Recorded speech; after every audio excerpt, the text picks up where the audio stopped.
And now, Death Valley Days.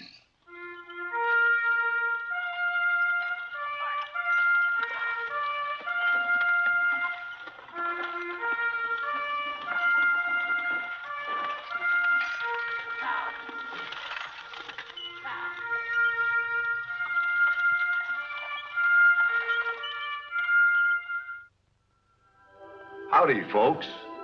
I'm the old ranger, and I have another interesting true story for you about the historic Death Valley country. The story you're about to hear is one of the most amazing ever to come out of the West. Amazing largely because of the people involved. A group of distinguished men whose names read like a page from Who's Who. We go back to the year 1871. San Francisco is riding the crest of the greatest financial wave in its history. Stocks are booming. Speculation is rampant. There's an excitement in the air. A feeling that anything can happen. And it does. As you'll see in the story of A Killing in Diamond.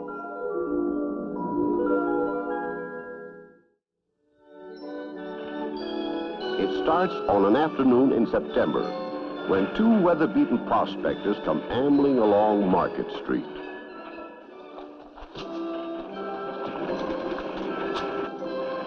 There's Roberts now. Now you let me do the talking. This strike is just as much mine as it is yours. I know. But I work for him. I know how to handle him. Come on. Now, we'll only stay in town long enough to get over now. Why, Phil Arnold. Well, howdy, Mr. Roberts. I haven't seen you in a dog's age. Well, we've been out prospecting. Meet my partner, John Slack. This is Mr. George D. Roberts. Howdy. Glad to know you. What's new? Well, is it all right if I tell him? Oh, I don't know. You made a strike? Oh, we can trust him. In fact, he might be able to help us. Mr. Roberts is one of the biggest mining consultants in the West. Well, all right. Not on the street. Someone might hear. You got someplace we can talk in private? We can show you something. My office is right inside. Good. Come along.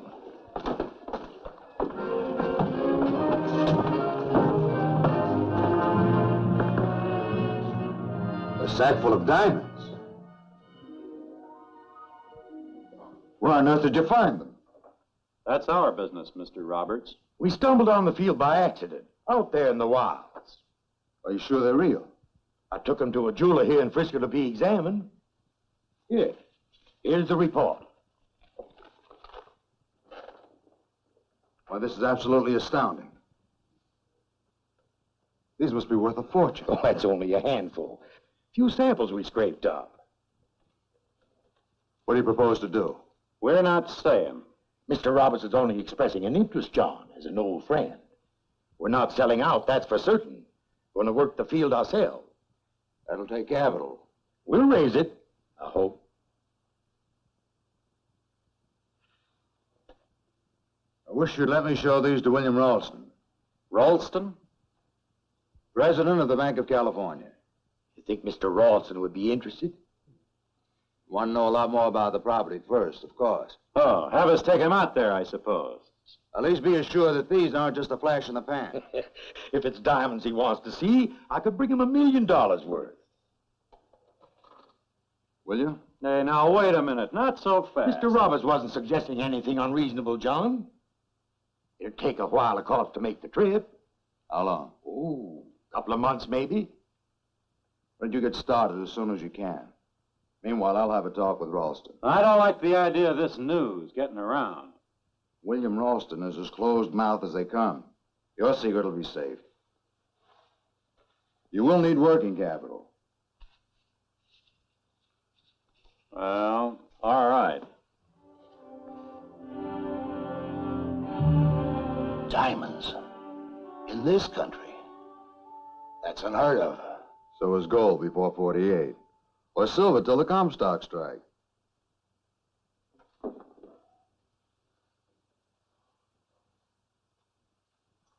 Who are these men, anyway? Phil Arnold, I've known for many years. I hired him to investigate some mining properties for me. Found him reliable? Absolutely. And the other man? John Slack. I checked on him, too. He's an old-time California prospector. A bit surly, but has a good reputation around town. The diamonds have been certified as genuine? By San Francisco's leading jeweler. I tell you, Bill, we're onto something tremendous if this field turns out to be as rich as they claim. And we can keep the news from leaking out? They'll be out of town for the next 2 months. Good. That'll give us time to organize. Mind you, these fellows haven't said they'd sell. Quite the contrary. If it's something we want, we'll get it. It'll take a lot of money. And brains. The best available. Of course, the whole thing may prove to be a false alarm. Well, at least we'll be prepared, ready to step in and take control of the first great diamond fields to be discovered in America. I'll get in touch with our friend Asbury Harpending right away. Well, he's in London. Well, I'll cable him to come back. He'll come when he hears what's afoot.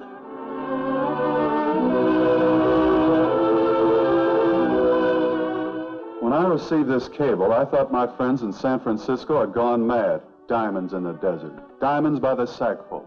It sounded like the Arabian Nights. Then I reminded myself that William Ralston was one of the soundest, shrewdest financiers on the West Coast. That George Roberts was a top mining consultant.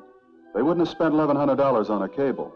That's what it cost them, if there wasn't something behind it. So I cut my plans short and booked passage on a ship sailing for home at an early date.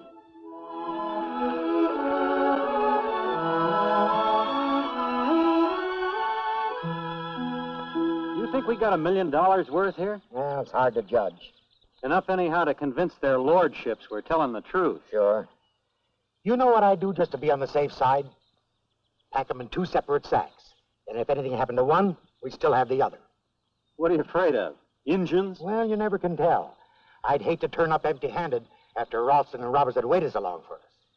I've still got my fingers crossed about that Ralston. We're in luck to have such a contact. Big banker, with all the money in the world behind him. And the old eagle eye out. Oh, sure. Oh, come on, let's pack up and get going.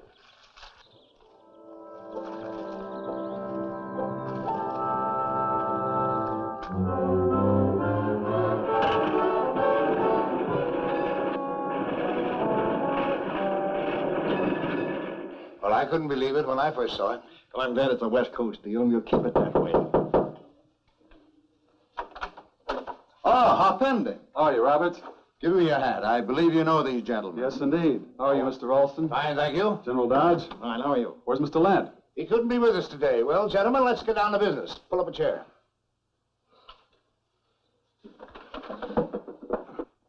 You couldn't have timed your arrival more opportunely, Harpending. This telegram has just been received from our prospector friends. It's sent from Reno. Reno? Well, then the diamond field isn't in Arizona as we'd imagined. Apparently not. Arriving on Overland Thursday evening. Please have responsible person meet train to take over baggage. Baggage? A mere $1 million worth of diamonds? Sign Arnold and Slack. That isn't John Slack. Do you know him? He used to work for me. Examined that mining property I own down in New Mexico. He's a good man. Well, I'm glad to hear that.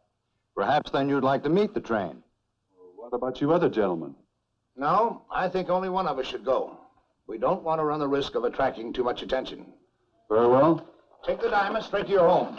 We'll all meet you there later this evening. Fine. By the same token, I'd suggest that we all arrive separately.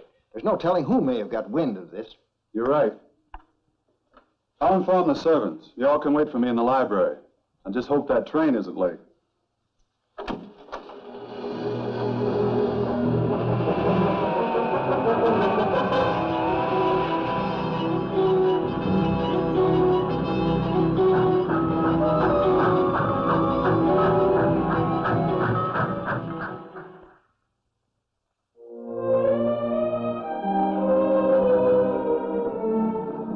Sure looked all in. Hadn't closed their eyes since they boarded the train. Seems they already lost half the diamonds. Lost them? Fording the river on the way back. Their raft overturned and one sack went to the bottom. Nearly $1 million sunk. Good grief. No chance of recovering them? They didn't even try. Said there were plenty more diamonds where these came from. Wait a minute. Are the curtains drawn? Yes, and the door's locked. All right, go ahead.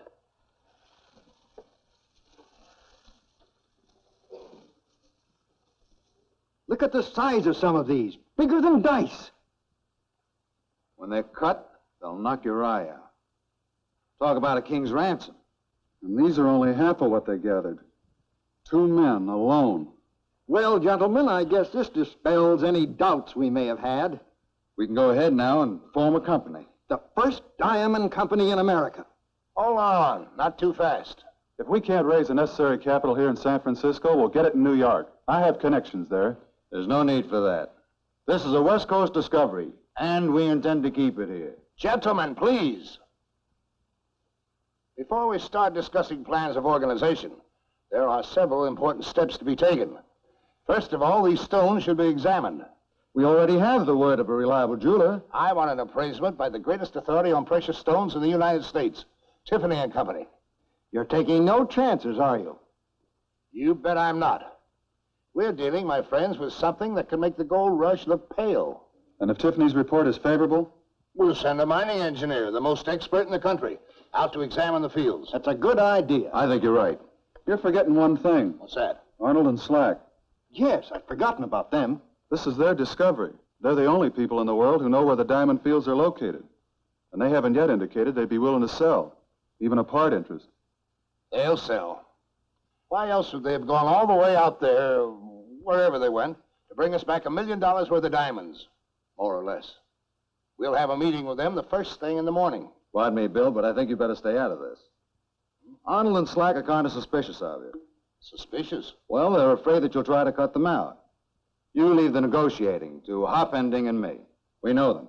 They trust us. That's a fact, Bill. Well, all right. Just so long as you make a deal with them. We will. To our advantage. We'll tie them up properly. Meanwhile, I'll deposit these for safekeeping. You think our friends will trust my bank? You admit you have to have working capital. Our group's willing to provide it. And grab control. You and Slack will still retain an interest. A good big one. I'd rather not sell. Well, how are you going to proceed? Someone will lend us the money and the diamonds we already have. Look, Arnold, you need more than money. You need protection. The minute the news of this strike leaks out, there's going to be a rush like nothing you ever saw before in your life. You'll have claim jumpers, legal battles, problems with the government. Do you realize that there isn't even a law existing under which diamond fields can be located and held? Try to do this on your own and you'll end up with nothing. The shoppers will move in. I might part with a small interest. A quarter? I reckon. You're a fool, John. We'll pay you $100,000 for it. Cash on the barrelhead? Cash. That'd still leave me 3/4. It's a deal. Good. How about you? Well, I'll think it over. Let you know later. I'm leaving for the East tomorrow. Why, you only just got here. I'm taking the last lot of diamonds back to Tiffany and Company in New York for examination. Tiffany? Experts in precious stones. That's smart. You'll still be around, Mr. Roberts, in case I change my mind about selling. I'll be here waiting for you. We'll fix up the papers and give you a check for your part of the deal. Thanks.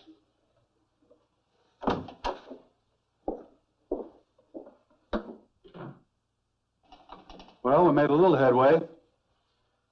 Arnold will come through. He's just overpowered by the magnitude of the whole thing. Can't say that I blame him. Just how big is it, Roberts? Can we swing it here in California? Well, Ralston seems to think so. And his associate Lent. Well, I don't. I think we're going to have to interest New York capital. And that's one of the things I plan to do while I'm east. You've heard of Samuel Barlow? The attorney? Why, yes. Well, he's a friend of mine and well connected in Wall Street. If we decide to incorporate back there, he could arrange to float the stock. Well, $10 million easily. Ralston will want to go with it. All right. We'll leave tonight. Put the store before Barlow by the end of the week.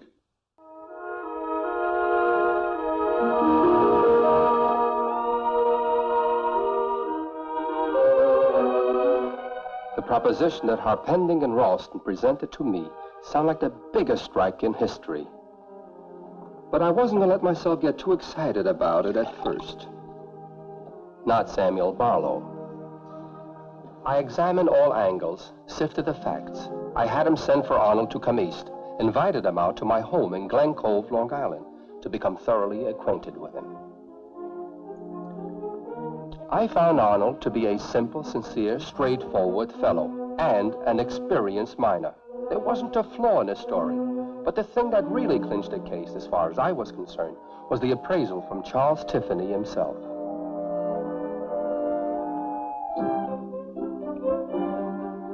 Our lapidary has examined these stones and finds them to be genuine diamonds. All that remains now is to find out how extensive the fields are. How about it, Arnold?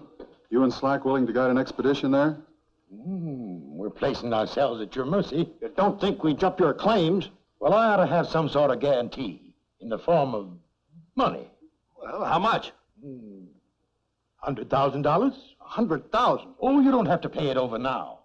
You can hold it for me till you get a report on the fields. Well, that's fair enough.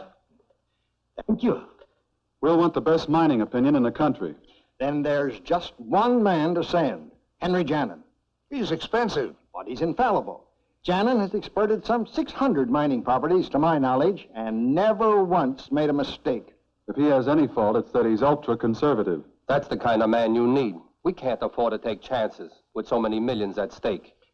I'll get in touch with Henry Jannon tonight.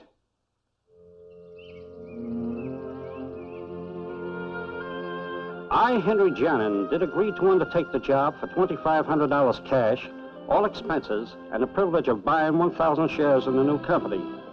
In the party that set forth were General Dodge, Mr. Harpendy, myself, and of course, Arnold and Slack.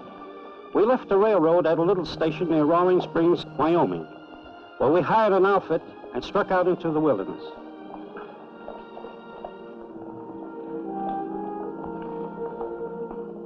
I've traveled over some pretty rough country, but this was about the roughest. After 4 days, we finally reached the diamond fields and started in prospecting. We were rewarded at once. There were diamonds all through the area.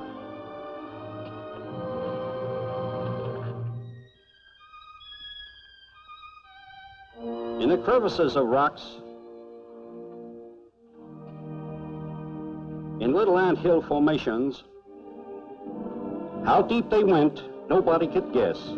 We made only a surface examination, but enough to satisfy me that here indeed were diamonds in plenty. Then I got busy and surveyed all the neighboring ground that resembled it. We staked out everything in sight, set up notices of occupation, secured title to water rights and timberland. Leaving Slack to guard the property, the rest of us returned to New York, where I filed my official report. I don't know when I've ever been more excited about a project. As I told Mr. Ralston, give me 20 men, rough laborers, and I'll have $1 million worth of diamonds out for you at the end of a month. This diamond field would control the world market. I felt sure. Now that you got Jannon's report, how about that down payment I was promised? $100,000. Make it $150,000. Getting bigger ideas, huh? You're right. I'll speak to my friends about it right away. Thanks. We paid Arnold his $150,000 on account. With what we'd already paid Slack, that represented an outlay of $250,000. Only a fraction of what we now had to raise for working capital. There'll be no difficulty. Give me an hour on Wall Street, and we'll have the money subscribed. It's very kind of you, Mr. Barlow. But I am definitely of the opinion that the stock should be floated in California. You know, I've come to the same conclusion. Well, for once we agree. You're thinking in terms of a $10 million corporation? San Francisco can swing it. I have the word of my associates. You have been in communication with them? Every day since the expedition returned. Ralston's assurance is good enough for me. I'll go along with the rest of you. Well, I can see that I'm outvoted. I'm sorry, Mr. Barlow. Oh, I understand. But it would have been a satisfaction to finance this great diamond company. We appreciate all you've done for us, Mr. Barlow. I wish there was some way we could express our gratitude. There is. Allow me to subscribe to a block of stock when it's issued. Well, if we have our way, you'll be elected a director of the company. The news of the great diamond strike hit San Francisco like a bombshell. The streets were jammed with excited people talking, shouting. trying to get a peek at the display of diamonds in the window of a prominent jewelry store. Everybody wanted to buy stock, but only the cream of the financial and business world were permitted to subscribe. Men like David D. Colton, Thomas H. Selby, Milton S. Layton, Louis Sloss, General George B. McClellan, William Willis, W.F. Babcock. From London came a cablegram from the House of Rothschild offering to act as European representative. Arnold and Slack were bought out for a total of $660,000. Slack disappeared. And I'll come back to Hardin County, Kentucky, with enough to buy me a fine house and land, and open up a bank in my hometown, like I'd always dreamed of doing. Oh, not a bank as big as Ralston's Bank of California, but I'm satisfied. I don't want millions. I've done all right. Yes, sir. I've done all right. This map shows the boundaries and the various locations. Discovery Claim, Diamond Flat, Sapphire Hollow. Just how soon can we start operations? Well, with $2 million on deposit in the bank, there's nothing to hold us back. Gentlemen, Shannon. excuse me for breaking in on you like this unannounced. Not at all. Glad to see you. This is Mr. Clarence King, Ah, the eminent geologist. at present employed by the United States government as head of its 40th parallel survey. How do you do? How do you do? I know you. Mr. King has some information of vital importance to us. Well, won't you sit down? I am the bearer of unfortunate news, gentlemen. You have all been duped, the victims of a gigantic swindle. What are you talking about? What do you mean? Swindle? What do you mean? Please, What in the world do you please. mean? Let him tell you the story just as he's told it to me. As Mr. Jannon explained, I'm in charge of the government survey of the 40th parallel. Hearing about this great diamond discovery and realizing that it lay within the province of our work, I decided to visit the fields in order to include an account of them in my official report. Well, it was everything I had been led to expect. Diamonds everywhere. In the surface of rocks, in little anthills. I'll confess that we helped ourselves to quite a few. I'll confess, too, that if we had left after the first day, I would have been completely fooled as anybody, even Mr. Jannon here. But on the second day, one of our party saw something sparkle in a crevice and picked it out. It was a cut diamond, clearly bearing the marks of a lapidary's tools. I realized then that these diamond fields were a gigantic fraud, salted by somebody with diabolical cleverness. But Tiffany's appraisement. Oh, the diamonds were genuine, only nature hadn't put them there. I still can't believe it till I see it with my own eyes. We'll go back together and I'll show you. There's no doubt in your mind, Mr. King? None whatsoever. You've been taken by two of the slickest operators in the business. Your friend, Arnold. And your friend Slack. I'd have staked my life on their honesty. As president of the company, I shall stop the sale of stock immediately. This is the cruelest blow I've ever been dealt in my life. To be made the laughing stock of the whole world. We'll never live it down. But there's one thing you can be sure of. No one will lose a penny if I have to pay it back out of my own pocket. And that's a promise. And Ralston kept that promise. When the last debt was settled, he had the canceled checks framed and hung on the wall of his office as a daily reminder of man's gullibility and guile. What about Arnold and Slack? Slack vanished from the face of the earth. Arnold was tracked down in Kentucky by Mr. Lent and sued. He denied everything, of course. But he paid back $150,000 with the stipulation that no further legal action be taken against him. A year later, he was shot to death. Gradually, the background story was pieced together. Arnold, using the money which he and Slack had made in a lucky mining deal, had gone to England and purchased the stones in bulk from a London merchant. Low-grade stones, which cost him $35,000. Together, he and Slack had salted the field. The fact that nobody in the United States was familiar with diamond mines was a great factor in their favor. Well, the rest you've heard. And that's the story of America's great diamond hoax.